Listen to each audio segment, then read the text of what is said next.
श्री सुखदेव गोस्वामी जी जो श्रीमद् भागवत के मुख्य वक्ता हैं, प्रारंभ में उनका मन निर्विकार ब्रह्म में स्थित था, ब्रह्म ज्ञानी थे वो, पर एक श्लोक ने उनके मन को खींच के श्री कृष्ण के चरणों में स्थापित कर दिया। अहो बकीयम स्तन कालकूटम, कि हे कृष्ण आपकी महिमा को कौन गा सकता है, जो पूतना अपने स्तनों पर कालकूट यानी भयंकर विष लगा के आई आपको मारने के लिए।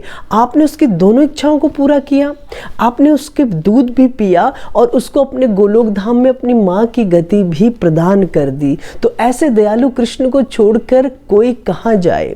देखिए यहाँ पे विचारणीय एक और बहुत सुंदर लीला है कि जब पूतना श्री कृष्ण को मारने आई ना, तो श्री कृष्ण उस समय पालने में लेटे हुए हैं और पूतना ने अपने शरीर को एक दिव्य सुंदर नारी के शरीर में परिवर्तित किया हुआ है। कोई पहचान नहीं पा रहा पूतना को, सबको ऐसा लग रहा है जैसे कोई बैकुंठ से लक्ष्मी या कोई इंद्रलोक से कोई बहुत सुंदर अप्सरा अवतरित हो चुकी है।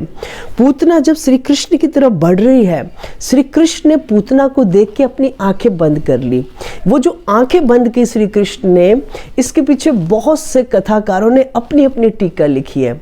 किसी ने अपनी टीका में लिखा कि भगवान श्री कृष्ण जो है वो पूतना के उद्देश्य को समझ चुके हैं कि पूतना के हृदय में तो बहुत पाप भरा हुआ, ये मुझे मारना चाहती है। श्री कृष्ण ने आंखें बंद कर ली, क्योंकि एक जगह लिखा हुआ है जब व्यक्ति भगवान के सामने जाता है, भगवान को फेस करता है, तो जन्म कोटि अग ना सही तब ही, कि जैसे ही कितना ही पतित जीव हो वो भगवान के सामने आएगा ना, और कोटि कोटि यानी करोड़ों जन्मों के पाप भी होंगे वो भी ध्वंस हो जाएंगे साथ ही साथ भगवान को देखते ही। तो भगवान ने सोचा अगर मैंने आंखें खोल ली और पूतना ने मुझे देखा और मैंने पूतना को देख लिया, तो पूतना के हृदय में सारा कल्मश खत्म हो जाएगा, उसका तो हृदय शुद्ध हो जाएगा। मैं अपनी लीला को पूरा कैसे करूँगा, कैसे पूतना के माध्यम से बता पाऊँगा कि अगर कोई व्यक्ति मेरे जैसे तैसे भी शरणागत हो जाए, मैं उसको परम गति भी दे सकता हूँ। पहला कारण है। दूसरा कारण ये कि पूतना ने अपने स्तनों पे बहुत भयंकर विष लगाया हुआ है। एक टीकाकार ने लिखा कि श्री कृष्ण आंखें बंद करके शिव जी का ध्यान कर रहे हैं कि हे शिव जी महाराज, ये कालकूट विष पीने का ही, पॉइजन पीने का डिपार्टमेंट तो आपका है, अरे ये डिपार्टमेंट तो मेरा है ही नहीं है, आप कहाँ पे हो। एक ने ऐसे लिखा।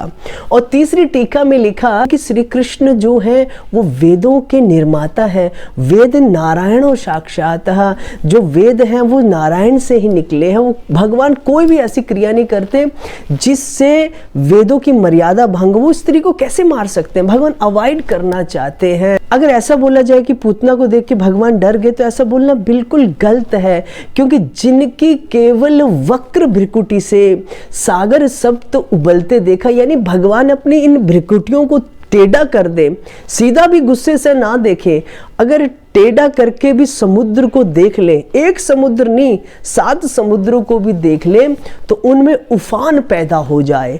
ऐसे श्री कृष्ण को क्या डर से पूतना के सामने अपनी आंखें बंद करने की जरूरत है? कदापि नहीं। जिनके भय से यद भिवेति स्वयं भयम, भय को भी भय लगता है, उन श्री कृष्ण के अभय चरणारविंद में अगर कोई शरणागत हो जाए, तो फिर तो किसी भी प्रकार का उसे भय रह ही नहीं सकता।